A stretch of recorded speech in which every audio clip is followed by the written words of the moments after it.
तो क्योंकि बहुत कम रिक्वायरमेंट्स में ही मेरा हो गया था। आई कैन स्टिल रिमेम्बर कि जब मैं गुवाहाटी में था, जब मेरी इनकम उतनी अच्छी नहीं थी, तो मेरे पापा मुझे गिन के 4,448 मतलब 4448 रुपीज देते थे। मतलब आप पकड़ लो 2007 8 9 10 उस टाइम पे। तो उतने पैसे मेरे पापा मुझे गिन के देते थे कि मेरा महीने का वो था। तो मैं बहुत लो डिमांड में चला। मैंने कभी बाइक नहीं मांगी, कुछ भी नहीं मांगा मैंने। मैंने अपनी बाइक भी अपने पैसे से लिया है, सब कुछ मैंने अपने से किया है। वो तो एक जब मैं सेटिस्फेक्शन भी रहता है फिर। हाँ, ऐसा नहीं बोलूंगा कि मैं मांगता हूँ तो मुझे नहीं देते। कभी नहीं हुआ नहीं, ही नहीं, मतलब मैंने मांगा ही फिर नहीं एक कभी। एज के बाद जब आप खुद कमाने लग जाते हो, फिर आपको लगता है कि यार खुद करना चाहिए, कि चलो यार खुद ही करके देखते हैं। हाँ, मुझे वो फ्रीडम बहुत अच्छा लग रहा था कि मतलब in a way I was not answerable to anyone.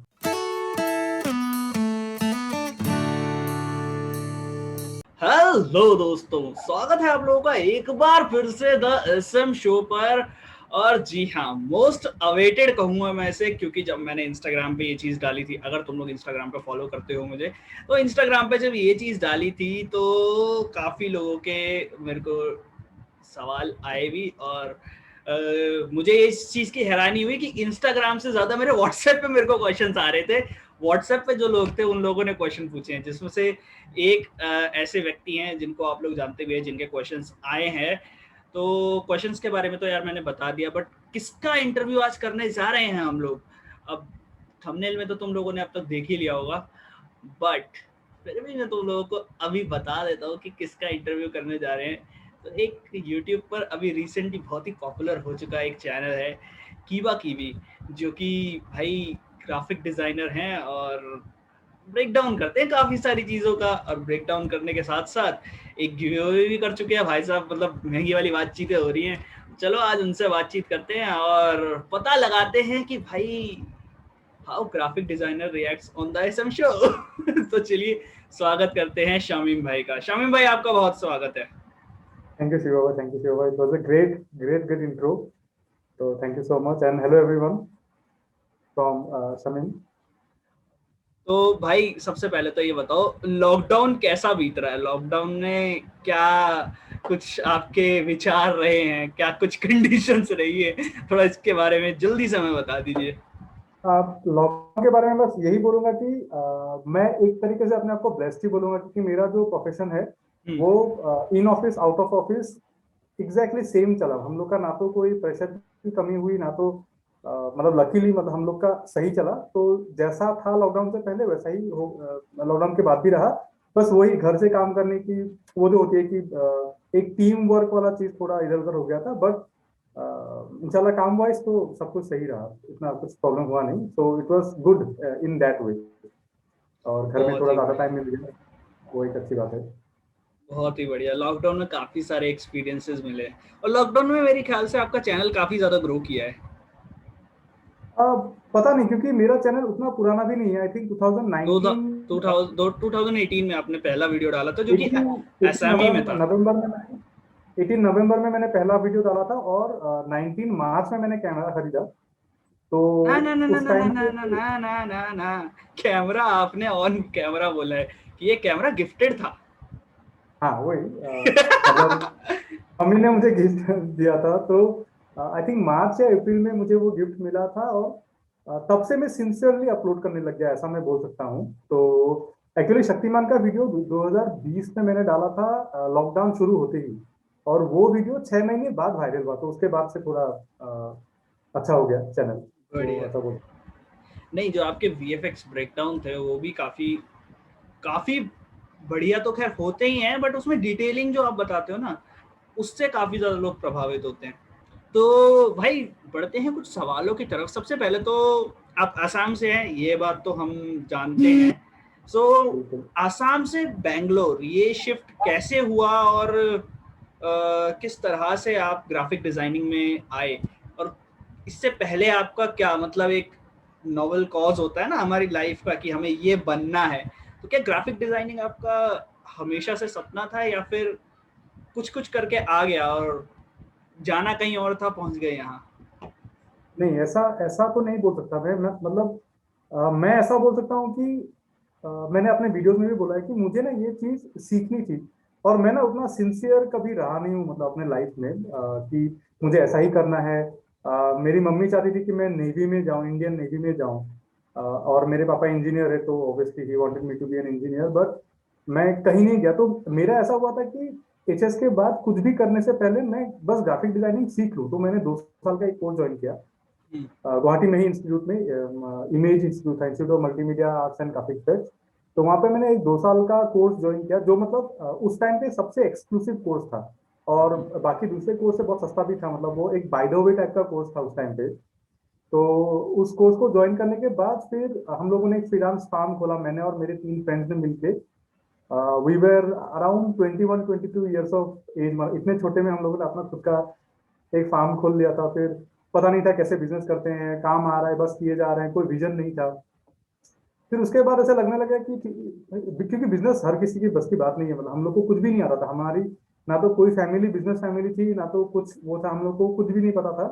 मतलब अकाउंटिंग कैसे करते हैं कुछ भी हम लोग को नहीं पता था। तो हम लोगों ने सोचा कि थोड़ा सीख लेते हैं।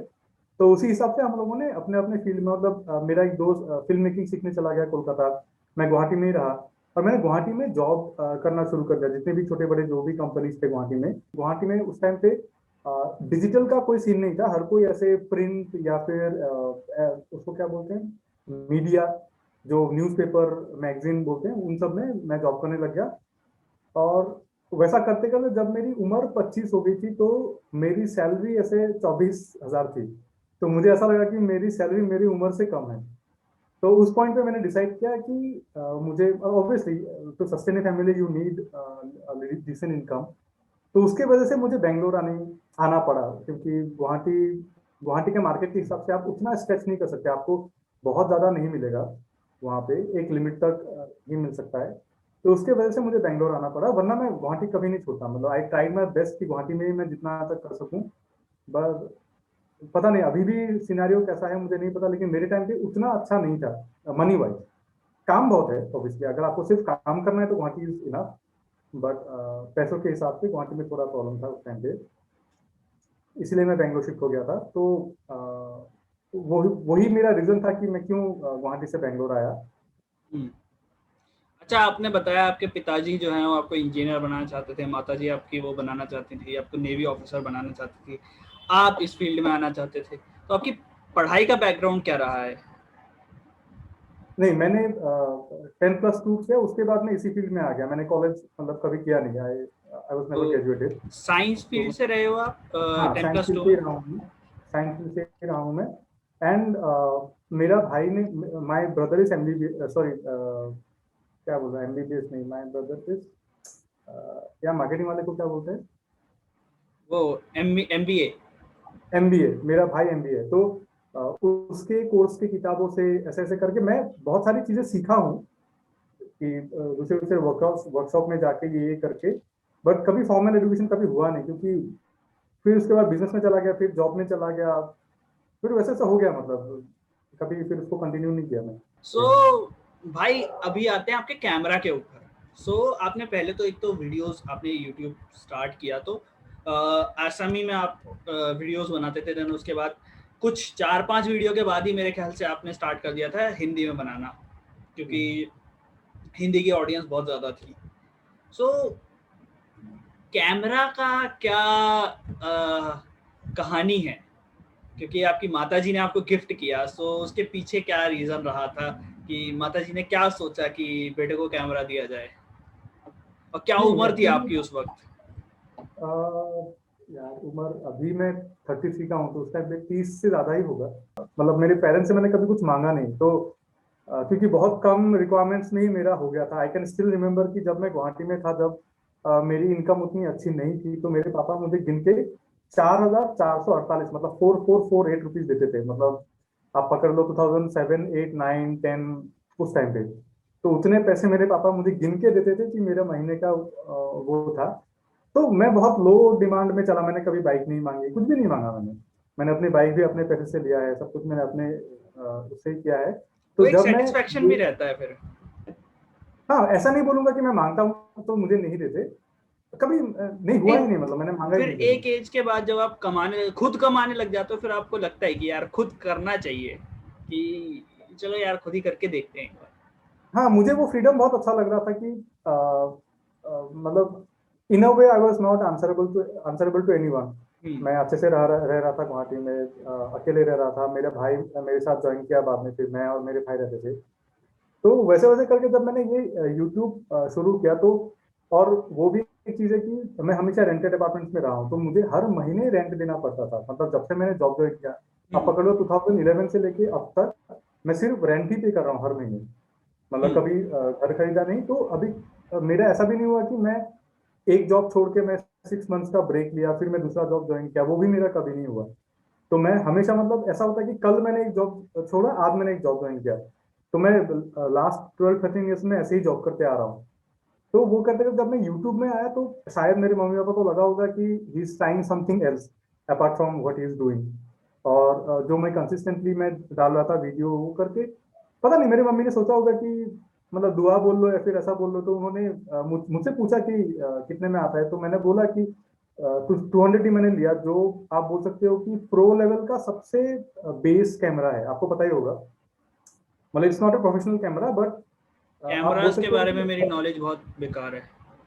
नहीं, तो 200D का सबसे अच्छा है कि उसका सेंसर बहुत अच्छा है। मतलब सेंसर आप प्रो लेवल का बोल सकते हो। बाकी कैमरे में कुछ नहीं है, उसका बॉडी हल्का है, वेट कम है, ना तो वेदर वेदर सील है, कुछ नहीं है उसमें। मतलब वो आपको बहुत अच्छे से हैंडल करना पड़ेगा, लेकिन सेंसर उन लोगों ने अच्छा डाल दिया। तो क्वालिटी अच्छा आता है, लेकिन वो थोड़ा आपको ना कभी कभी वो टॉय कैमरा जैसा भी लगेगा, मतलब इतना हल्का कैमरा है वो। बट एनीवे शुरुआत करने के लिए अच्छे अच्छा है। 99% यूट्यूबर्स उसी से शुरू करते हैं। तो मैंने भी वो खरीद लिया एंड इट्स गोइंग गुड। अभी तक चल रहा है। 2-3 साल मैं ऋषिकेश फिर कितना कितना जगह में लेके गया हूँ उधर उसको। कुछ तो अभी तक प्रॉब्लम हुआ नहीं, तो it's good, it's good good camera. But आप सिंगल हैंडेड यूज करना पड़ेगा, आप रफ यूज नहीं कर सकते, आपको बहुत केयरफुल यूज करना पड़ेगा। आप बारिश में नहीं निकाल सकते, ज्यादा धूल में नहीं निकाल सकते, तो वही वाला चीज है। बेसिकली तो व्लॉगिंग वगैरह नहीं कर सकते उससे। नहीं नहीं, ब्लॉगिंग भी कर सकते हो, बट होता है ना कि आप जैसे कि इट्स अ टूल ना। हम लोग जब प्रोफेशनल उसमें जाते हैं, शूट्स में जाते हैं, तो वहाँ भाई पे दिल्ली में व्लॉगिंग वन करना बहुत खतरनाक है। हाँ, तो जब आप एक टीम पे काम करते हो ना, तो क्या होता है कि पूरा रफ हैंडलिंग हो जाता है, लेंसेज का हो, गिम्बल्स का हो। अब हम्म। वो काम नहीं कर सकते आप। आपने अगर ओनरशिप लिया है तो वो आपका कैमरा है, आपको ही संभालना है। हम्म। तो अगर उस एटीट्यूड से आप रहोगे तो इट विल बी गुड। मतलब वो आप मान लो कि आपका प्राइवेट गाड़ी है और बस उस टाइप का डिफरेंस है कि आपका प्राइवेट गाड़ी है, सिंगल हैंडेड में रहेगा तो अच्छा रहेगा। तो वैसे ही बोल सकते हैं कि मम्मी ने शायद वो दुआ बोल के दिया होगा, तो तब से मैं कर रहा हूँ। वो एक अच्छी चीज हो गई। बहुत ही बढ़िया, बहुत ही बढ़िया। तो आंटी जी ने समझ लिया कि लड़के को क्या चाहिए और उसके हिसाब से नब्ज पकड़ ली एकदम। और आप पकड़ लो उसके बाद, मतलब मैंने अपने यूट्यूब में अभी तक 1 रुपया भी नहीं डाला। मैंने यूट्यूब के लिए कुछ, मतलब ये लाइट तो मैंने खरीदा था थोड़े दिन पहले, बट उससे पहले मैंने कुछ भी नहीं इन्वेस्ट मैंने किया ही नहीं यूट्यूब के लिए कुछ भी। वो तो क्योंकि आपका पार्ट टाइम हो गया ना एक तरीके से, तो वो हाँ, आपको टाइम उसमें गया। मजा सा आ रहा है, तो धीरे धीरे करके चीजें एग्जैक्ट। ग्रो अप होंगी। अच्छा। और मेरे नंबर्स नहीं थे। मतलब अभी आप हम्म। पकड़ लो कि 2 महीने मेरे, जून महीने में मेरे मुझे 20,000 सब्सक्राइबर मिला, मई महीने में। हम्म। तो मई से पहले क्या था, मुझे 200 300 400 500 ऐसे व्यूज आते थे। तो मेरा ऐसा भी नहीं था कि मैं व्यूज के लिए कर रहा हूँ, मुझे जो मन करता है मैं वही करता था पहले। अभी थोड़ा सोचना पड़ता है, बट वही है। मतलब मजे मजे में करते हैं आ रहे हैं तो हो रहा है, वही चीज है। अभी ये सोचना भी पड़ता है, इस पे भी आएंगे कि सोचना क्यों पड़ता है। सो उसके बारे में भी बात करेंगे। फिलहाल भाई बढ़ते हैं इस चीज़ की तरफ कि आपने जब यूट्यूब चैनल स्टार्ट किया था, सो यूट्यूब चैनल में पहले आप असमी लैंग्वेज में बोलते थे, देन उसके बाद आप हिंदी पे आए। बट वो भी आपका चैनल जो था उस पर वीडियोज़ अलग तरीके की थी उस समय। लैंग्वेज भले ही डिफरेंट थी, बट देखने से पता लगता है कि उस समय ब्रेक डाउन वीडियोस और जिस तरह की वीडियोस अभी हमको मिलती हैं उस तरह की वीडियोस नहीं थी। सो आपका पर्पस ऑफ मेकिंग वीडियोस और purpose of making this YouTube channel कीबा कीबी, ये पर्पस क्या था आपका? किस तरह का कंटेंट आप बनाना चाहते थे और ब्रेक डाउन पर आप कैसे आए?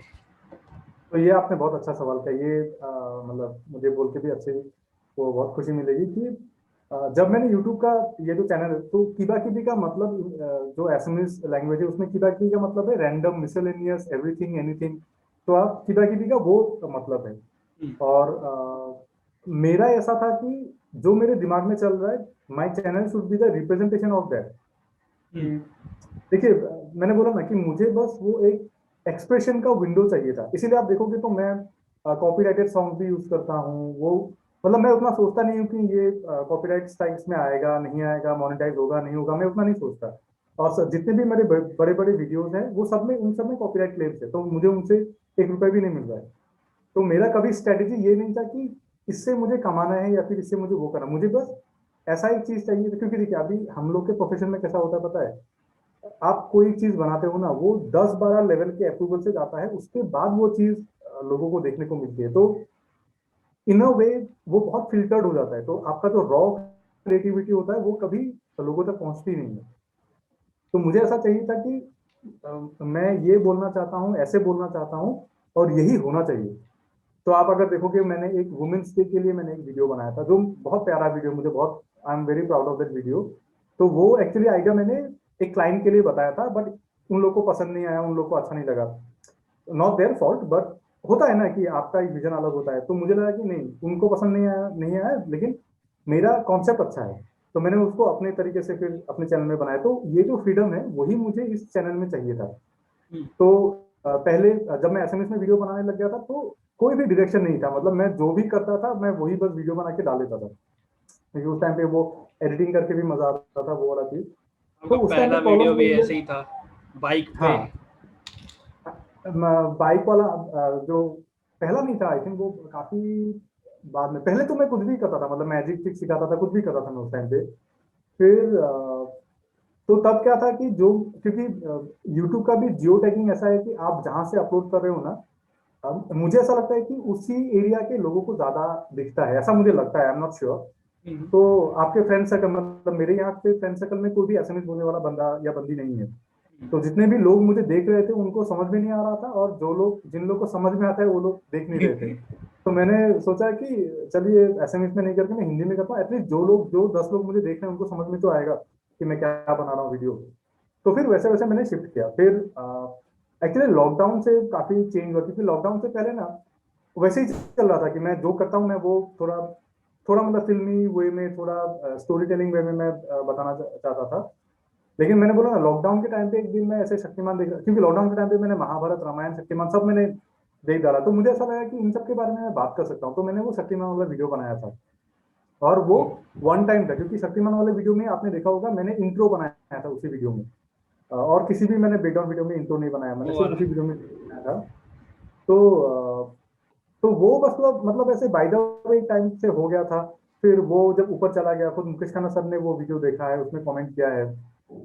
तो उसके बाद ऐसा हो गया कि अभी आप लॉकडाउन में घर में बैठ के क्या कंटेंट बना सकते हो, कि कोई तो स्कोप ही नहीं है ना, आप क्या करोगे। अगर मैं क्योंकि बीच में जब लास्ट ईयर जब थोड़ा खुल गया था, तो मैं कहीं बाहर बाहर जाके मैं थोड़े एक्सप्रेसिव वीडियोस भी बना रहा था, लेकिन अभी तो उपाय, मतलब कोई चारा ही नहीं है। और आप बिलीव कीजिए, 2019 के एंड से मेरे दिमाग में इतने सारे आइडियाज भरे पड़े हैं, बस मतलब मैं चाहता हूँ कि थोड़ा लॉकडाउन ईज आउट हो जाए, मैं थोड़ा घर से बाहर निकल पाऊँ। तो बहुत सारे वीडियोस के आइडियाज ऑलरेडी मेरे पास है, मैं काम कर रहा हूँ उन सब के लिए। तो सिर्फ ब्रेकडाउन से नहीं, मेरे चैनल में और भी काफी इंटरेस्टिंग वीडियोस आएंगे, मतलब बहुत अच्छे अच्छे आइडियाज हैं मेरे दिमाग में। लेकिन लोगों को भी देख के मजा आ रहा है, और इस टाइम पे लॉकडाउन के अलावा मैं कुछ और बना भी नहीं सकता। तो आप ऐसा बोल सकते हो, इसलिए रेगुलरली लॉकडाउन आ रहे हैं। लेकिन जैसे ही थोड़ा ईज आउट हो जाएगा, तो शायद लॉकडाउन का वॉल्यूम थोड़ा कम हो जाएगा। आई नो कि मुझे व्यूज कम आएंगे, ब्रेकडाउन। बट हाँ, सॉरी, ब्रेकडाउन के वो जो वॉल्यूम है डालना, वो थोड़ा कम हो जाएगा। मुझे पता है कि उनमें मुझे व्यूज भी नहीं आएंगे, बट इट्स ओके, ठीक है, मतलब यू कैनॉट प्लीज एवरीवन, तो उस हिसाब से आपको काम करना पड़ेगा। अच्छा, जो आपने वो वाला ब्रेकडाउन बनाया था, वो जो एक वीडियो वीडियो थी, फीचर फिल्म थी, जिसे फीचर फिल्म कहा गया था, वो कि एक पिताजी ने अपनी बेटी को लॉन्च किया था। मेरे को हाँ मूवी का नाम याद नहीं हाँ, है। तो लीला उस लीला लीला दी सोलमेट। लीला, हाँ। सो उसमें किसी का वो, मतलब उधर वाले प्रोडक्शन वाले बंदों ने देखा क्या उसको? नहीं, देखिए अभी क्या है कि मैंने कभी ना उस मूवी के बारे में मैंने सुना भी नहीं था, और बहुत लोगों को लगता है कि एक चैनल है साइमन सेज करके, तो उन्होंने पहले उसके बारे में वीडियो बनाया था। बहुत लोगों को लगता है कि मैंने उनकी कॉपी की है, मैंने उनकी कॉपी नहीं की, मुझे सजेशन आया था। क्योंकि मेरे कमेंट्स में आप देखोगे तो मुझे मेरे कमेंट्स में मेरे सब्सक्राइबर लोग सजेस्ट करते हैं, और मैं उन्हीं में से ही अपना जो नेक्स्ट टॉपिक रहेगा मैं उन्हीं में से उठाता हूँ। तो मैंने ऐसे ही देखा लीला जी सोलमन, मुझे लगा ये क्या चीज़ है, तो मैंने जब यूट्यूब में मैंने खोल के देखा तो मुझे वो साइमन सेज वाला वीडियो ही मिला, और जब मैंने उस पूरे वीडियो को देखा फिर मैंने उस मूवी को ढूंढा, मुझे कहीं नहीं मिला वो मूवी, मतलब ऑनलाइन उसकी प्रेजेंस है ही नहीं, सिर्फ ट्रेलर है। तो इसलिए मैंने उस ट्रेलर को अपने हिसाब से मैंने ब्रेक डाउन किया। एंड मेरा ऐसा रहता है ना कि मैं किसी को ऐसे नीचा नहीं दिखाना चाहता, बिकॉज क्रिएटिव प्रोसेस में मैं जितना मुझे पता है कि कोई भी ऐसे नहीं आता है कि मैं आज बुरा काम करूंगा, ऐसा करके कोई भी नहीं आता है, बहुत सारे सर्कमस्टेंसेस रहते हैं। और मेरा मोटो यही रहता है कि मैं उन सबको एक्सप्लोर कर पाऊं और लोगों तक वो चीज पहुंचा पाऊं कि ये अगर हुआ है तो क्यों हुआ है। तो वो जो चीज है मेरे हिसाब से मैं उसको ही बस बताने की कोशिश करता हूँ लोगों को। बहुत लोग को गलत भी समझता है, बहुत लोग को मजा आता है, तो ठीक है यार, अभी क्या बोलेंगे। बहुत बढ़िया, बहुत बढ़िया। वो चीज़ काफ़ी अच्छी थी। मैं देख रहा हूँ, मैंने कहा यार चलो बढ़िया है। फिर आपने बोला कि ये तो यूट्यूब वीडियो जैसी वो बना रखी है इन लोगों ने। मैंने कहा हाँ हाँ, ये तो लग तो मैं रहा काफी है। शौक हो गया था, मैं काफी शौक हो गया था जब मैं उनका लिस्ट देखा तो बहुत कम लोगों ने उस मूवी में काम किया। तो मतलब आपके अभी इस इंटरव्यू में एक चीज मैं ऐड कर देता हूँ कि अ, जितनी मेरी जानकारी है या फिर मेरे एक्सपीरियंस में, आपको कोई भी क्रिएटिव काम करने के लिए ना तीन चार चीजें चाहिए। तो पहला है कि विजन, आपका विजन अच्छा चाहिए। हम्म, उसके बाद आपके रिसोर्सेज, कि आपको उस विजन को आप करने के लिए आपके पास रिसोर्सेज कितने हैं। और उसके बाद आता है स्किल, ये तीन चीजें आपको चाहिए। फिर टाइम आता है, लेकिन टाइम एक अलग चीज हो जाता है।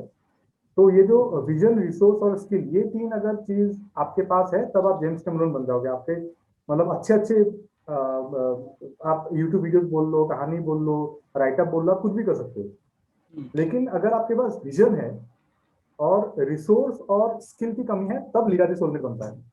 कि विजन काफी अच्छा है मतलब, लेकिन ना तो उन लोग के पास उस हिसाब से रिसोर्स था और ना तो स्किल सेट था, तो तब ये चीज बनता है। या फिर अगर आपके पास अभी रिसोर्स और स्किल है लेकिन विजन नहीं है, तब आपका राधे बनेगा। आप समझ रहे हो मतलब, जो बनेगा, मतलब आप एक्शन देख लो, वीएफएक्स देख लो, सब अच्छा है लेकिन कुछ विजन ही नहीं है, मतलब ये क्यों बनाया, कैसे बनाया, कोई आप राधे बोल लो या फिर ये ठग्स ऑफ हिंदुस्तान, ऐसी चीजें तब बनेंगी जब विजन नहीं रहता है आपके पास। टीम अच्छा है, स्किल अच्छा है, रिसोर्सेज अच्छे हैं, तो वो वाली एक चीज हो जाती है। तो जो मेरे हिसाब से मुझे लगता है, बढ़िया। तो वो सारी चीजें राधे को एक्सप्लोर तो करना सबने लपेट लपेट के रगड़ रगड़ के उसका रिव्यू किया गया है। एक बंदे को जेल हो गई उसके चक्कर में। राधे के चक्कर में जेल हो गई। हाँ, केआर के आई थिंक केस हुआ है, मुझे वो केस, पता है हाँ केआर केस हुआ है, केस हुआ है। केआर के अब वो साथ तो केस। सलमान खान का नाम भी नहीं ले सकता ऐसे पब्लिक प्लेटफॉर्म्स हाँ, पे।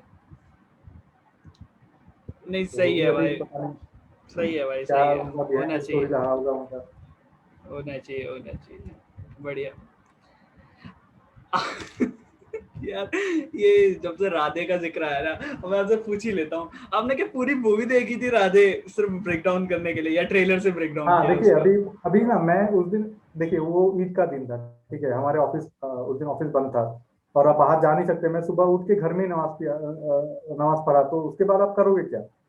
और फिर ऐसे ही मतलब मजाक मजाक में हम लोगों ने बोला कि कुछ करते हैं, मैं और मेरी वाइफ ने बोला कि मतलब उस दिन हम लोग का मूड अजीब ही था कि चलो देख ही रहे थे, मतलब कितना खराबी बना सकते हो आप। तो उस हिसाब से हम लोगों ने लगाया, और मतलब मैं कभी, मतलब राधे को हम लोग वो ऐसे ही मतलब खड़े खड़े चल रहे हैं, लैपटॉप में चल रहा है मूवी, उस हिसाब से देख देख के जब थोड़ा ऐसे शोर शराबा मचता है तो बैठ के थोड़ा सीन देख लेते हैं, तो उस हिसाब से देखा तो ठीक है, मतलब उस हिसाब से देखने के लिए ठीक है। आप अभी पैसे देके थिएटर में घुस के उसको देख के, आई थिंक कि वैसे मजा आएगा कि जब मूवी सीरियस होने लगती है तो हंसी आता है, तो उसी हिसाब से मजाक मजाक में आप देख रहे हो तो वो बोलते हैं ना गिल्टी प्लेजर, तो उस हिसाब से अगर आप देखोगे तो ठीक ही है, मतलब इतना वो नहीं है। ये वो मूवी है जब कुछ ना बचे बट फिर भी देखना है कि कोई क्या कर सकता है, तो ये मूवी देखो, मतलब रिसोर्सेज के साथ। ये वही बात है ना हाँ कि अमीर बच्चे के पास कैमरा है, गरीब बच्चे के पास मोबाइल भी नहीं है, गरीब बच्चे के पास टैलेंट है, और अमीर बच्चा जो बना रहा है वो बहुत ही घटिया। चलो पर ठीक है, क्या ही बोले अभी वो। बा, बाहर आते हैं उस चीज से, बाहर आते हैं उस चीज से, बाहर आते हैं, वरना इस लूप में फंस गए तो बहुत ही ज्यादा। अच्छा भाई, ब्रेकडाउन में आपने नाम रखा है ग्राफिक डिजाइनर ब्रेकडाउन, मतलब कि graphic designer reacts on this on that, तो आपने अपना नाम नहीं लिखा, तो इसके पीछे कुछ खास कारण थे कि लोगों को ये बताना है कि ग्राफिक डिजाइनर्स का क्या होता है, या फिर रैंडमली ऐसे ही नाम स्ट्राइक कर गया कि ऐसे ही सेक्सी नहीं, लगा ये टाइप? देखिए, ये बेसिकली एल्गोरिदम है, मैं सच बोलूंगा, ये एल्गोरिदम है, यूट्यूब एल्गोरिदम में। शमीम ब्रेकिंग डाउन बोलेगा तो मैं कौन हूँ, मतलब कौन है शमीम, किसी को नहीं पता। अच्छा, सही तो सही। अगर ग्राफिक डिजाइनर ब्रेक डाउन अगर आप डालोगे तो एक पर्सपेक्टिव मिल जाता है। अगर कोई नया ओके। बंदा देख रहा है तो मतलब आप समझ रहे हो ना कि ग्राफिक डिजाइनर क्या बोल सकता है इस चीज के बारे में। तो ये एक्चुअली एक ट्रेंड है, आपने आपने देखा होगा कि real doctor breaking down medical scenes in movies, या फिर airline pilots breaking down airport scenes in movies. ऐसा जो एक वो एल्गोरिदम का बात है, उसके अलावा और कुछ भी नहीं है। अच्छा, एयरलाइंस की तो बात निकली है तो अब JL50 का भी जिक्र कर ही लेते हैं। तो JL50 का भी एक ब्रेकडाउन आपने बनाया है। एक ब्रेकडाउन मैंने और सोहेल भाई ने, जिनका जिक्र मैं अभी रिकॉर्डिंग से पहले कर रहा था, सोहेल अहमद चौधरी, उनके साथ मैंने भी बनाया है। हम लोगों ने VFX ब्रेकडाउन नहीं किया, हम लोगों ने स्टोरी ब्रेकडाउन किया है कि किस तरह से टाइम ट्रैवल के कॉन्सेप्ट को वहाँ पर समझाया गया है। सो क्या आपके व्यूज उस सीरीज को देखने के बाद लगे? क्योंकि एज अ सीरीज एक दो ढाई ढाई घंटे में ऑलमोस्ट खत्म हो जाती है वो, क्योंकि बहुत ज़्यादा टाइम नहीं चाहिए उसको देखने के। तो किस तरह से आपका रिएक्शन तो हमने देखा, बट फिर भी क्या आपको स्टोरी में क्या लगा, और किस तरीके से, क्या एक स्टार्टिंग अच्छी है, क्या सही जा रहे हैं कुछ?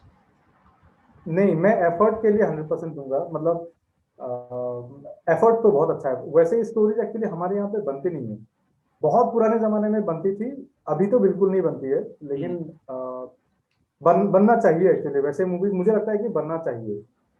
क्योंकि जो चीज जब तक प्रूव नहीं हुई है तो आप उस चीज को उस टाइम तक लिबर्टी ले सकते हो। जैसे कि टाइम ट्रेवल अभी कोई प्रूवन कॉन्सेप्ट नहीं है, तो आप उस चीज को, क्योंकि वो बोलते हैं ना कि क्या बोलते हैं इसको, अप्रूव भी नहीं कर सकते, डिसअप्रूव, कि आप उसको हाँ प्रूव भी नहीं कर सकते, डिसप्रूव भी नहीं कर सकते। तो वैसे कौन देखिए, अभी हॉलीवुड बॉलीवुड जितना भी आप देखोगे अच्छी अच्छी चीजें, वो लोग तो उसी गैप में खेलते हैं ना, हाँ कि कैसा करते हो। उस हिसाब से मुझे लगता है कि जेल 50, और जब वो जेल मूवी निकली थी तो मुझे बहुत दिन पहले से पता था कि ऐसा कोई मूवी आ रहा है। वो एक्चुअली मूवी थी, फिर उसको बाद में सीरीज करके रिलीज किया गया। अच्छा। और हाँ वो मूवी, अच्छा, वो वही मूवी मैं ही थी। वही मैं कहूँ कि क्या इसमें वो था कि, क्योंकि उसको तो सीरीज वो, की तरह देखने में ऐसा लगता नहीं कि ये सीरीज जा रही है एपिसोड वाइज, हाँ, इसको लगता है पूरी मूवी जा रही है। और मैंने भी मूवी की तरह ही देखा, मतलब बैक टू बैक, वो 4 या 5 एपिसोड का था आई थिंक। हम्म। 2 ढाई घंटे में खत्म हो जाता है, तो उसको वैसे देखने से तो उन लोगों ने कुछ हिस्ट्री का भी कुछ कुछ लिया। एक ऐसा भी एक रियल केस हुआ था, आपको मालूम होगा शायद, कि कोई प्लेन ऐसा हुआ था कि बहुत साल पहले बाद वो प्लेन लैंड हुआ था। फिर कोई जहाज भी था जो बहुत साल बाद निकला था, वैसा कुछ कुछ है वो। आप टाइप कीजिएगा, फिलाडेल्फिया एक्सपेरिमेंट करके आप टाइप कीजिएगा, तो उन सब से वो जो बोलते हैं ना, इंस्पिरेशन लेके ये मूवी बना था। हम्म। तो उस हिसाब से तो मुझे ये मुझे तो काफी मजा आया मूवी शायद देख के। बर्म्यूडा ट्रायंगल के उससे काफी ज्यादा इंस्पायर्ड लगता है मेरे को। बर्म्यूडा ट्रायंगल की जो थ्योरीज बनती थी उस समय पे। हाँ, मैंने बोला एक है फिलाडेल्फिया एक्सपेरिमेंट, तो उन लोगों ने कुछ एक जहाज पे एक्सपेरिमेंट किया था, तो पूरा जहाज जहाज गायब हो गया था, तो वो एक रियल स्टोरी है। तो उस हिसाब से आप देखेंगे तो कुछ कुछ है, मतलब रियल इंसिडेंट्स हैं, उसके ऊपर बेस करके कॉन्सेप्ट लेके उन लोगों ने फिर ये किया था।